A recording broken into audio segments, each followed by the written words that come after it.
Bismillahirrahmanirrahim. Assalamualaikum warahmatullahi wabarakatuh. Alhamdulillahi rabbil alamin. Wassalatu wassalamu ala sayyidil anbiya'i wal mursalin, sayyidina wa nabiyina wa syafi'ina wa qurrati a'yunina wa nuri qulubina wa munkidina wa maulana Muhammadin wa ala alihi wa sahbihi ajma'in, amma ba'du. Ma'asyiral muslimin wal muslimat, para pemirsa channel Ibroh TV dimanapun Anda berada, yang mudah-mudahan kita semua senantiasa di dalam limpahan rahmat dan karunia Allah Subhanahu wa ta'ala, dan mudah-mudahan kita senantiasa dijaga oleh Allah Subhanahu wa ta'ala, amin ya rabbal alamin. Ma'asyiral muslimin wal muslimat rahimakumullah, Kanjeng Nabi besar Muhammad sallallahu alaihi wa alihi wasallam yang perlu kita ketahui di dalam sirahnya, di dalam sejarah dan sepak terjang baginda Nabi Muhammad SAW.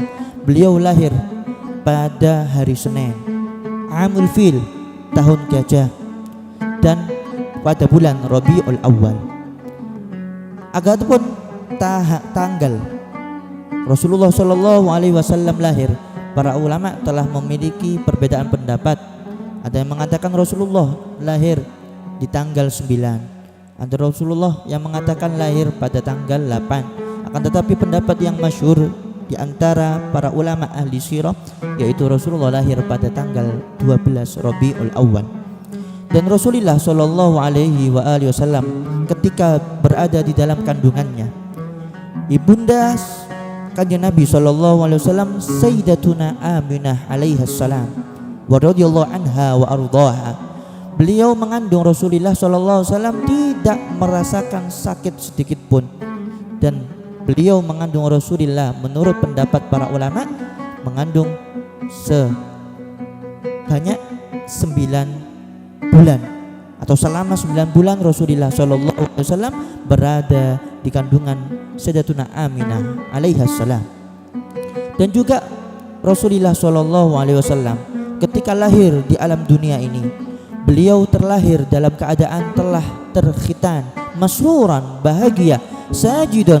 Bahkan Rasulullah lahir dalam keadaan sujud dan kemudian mengangkat kedua tangannya ke langit sekaligus menunjukkan jari telunjuknya, isyarat mengesahkan dan mentauhidkan Allah Subhanahu wa ta'ala. Termasuk salah satu mukjizat atau irhasat, kemuliaan dan kejadian yang hebat yang terjadi dalam diri baginda Nabi Muhammad sallallahu alaihi wasallam. Yaumul Itsnin yaumun mubarak. Hari Senin merupakan hari yang barokah, sehingga Al-Imam Ahmad beliau meriwayatkan sebuah perkataan Sayyidina Abdullah bin Abbas radhiyallahu anhuma bahwasanya walidan Nabi sallallahu alaihi wasallam yaumul Itsnin. Rasulullah lahir pada hari Senin. Wastumbi'a yaumul Itsnin. Rasulullah diangkat menjadi nabi pada hari Senin.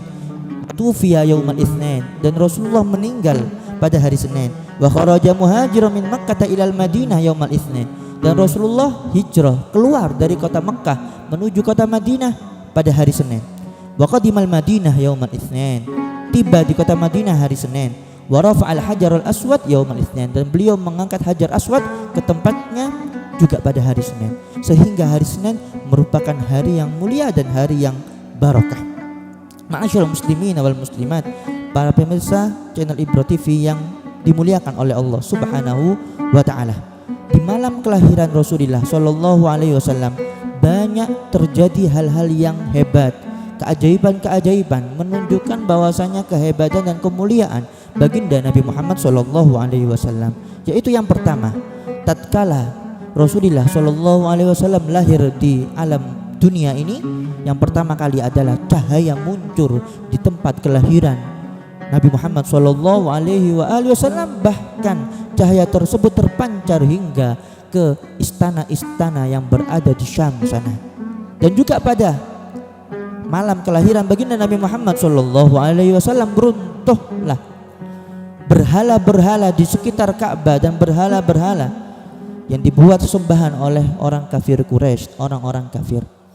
Dan juga salah satu kehebatan dan kemuliaan baginda Nabi Muhammad SAW pada malam kelahiran beliau, irtajja iwanu Kisra, bergetar kerajaan dan istana Kisra, sekaligus bangunan-bangunan yang mulia yang berada di Kisra sana, Persia sana, itu juga runtuh saking tidak kuat akan kehebatan dan kemuliaan baginda Nabi Muhammad sallallahu alaihi wasallam. Wa khamidat naru Faris, dan juga padamnya api Faris yang berada di Persia yang tidak pernah padam sejak 1000 tahun yang lalu.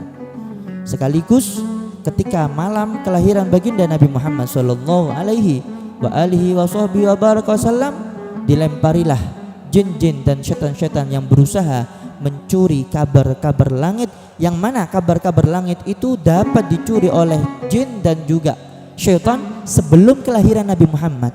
Namun semenjak kelahiran Nabi Muhammad SAW ditutuplah kabar langit, sehingga setan-setan dan jin-jin terhalangi untuk bisa mencuri kabar-kabar langit, kabar-kabar rahasia yang mungkin belum terjadi dan bisa digunakan oleh para dukun, orang-orang yang meminta bantuan kepada jin dan juga setan. Dan banyak sekali kemuliaan kanjeng Nabi SAW dan hal-hal yang hebat yang terjadi di malam kelahiran baginda Nabi Muhammad SAW yang menunjukkan bahwasanya kanjeng Nabi SAW bukanlah manusia yang biasa. Akan tetapi suatu saat ketika Rasulullah SAW mengemban risalah, mengemban misi, visi, dakwah, barulah orang-orang akan mengetahui akan kehebatan dan kemuliaan Nabi Muhammad SAW, dan Rasulullah adalah utusan Allah Subhanahu wa taala. Bahkan kanjeng Nabi adalah afdalul makhluqi alal itlaq, paling afdalnya makhluk secara mutlak dan disepakati oleh mayoritas para ulama. Mudah-mudahan kita semuanya diberikan taufik hidayah inayah oleh Allah Subhanahu wa taala untuk mempelajari sirah sejarah baginda Nabi Muhammad sallallahu alaihi wasallam. Amin ya rabbal alamin. Wallahu musta'an wa alaihi tuklan. Assalamualaikum warahmatullahi wabarakatuh.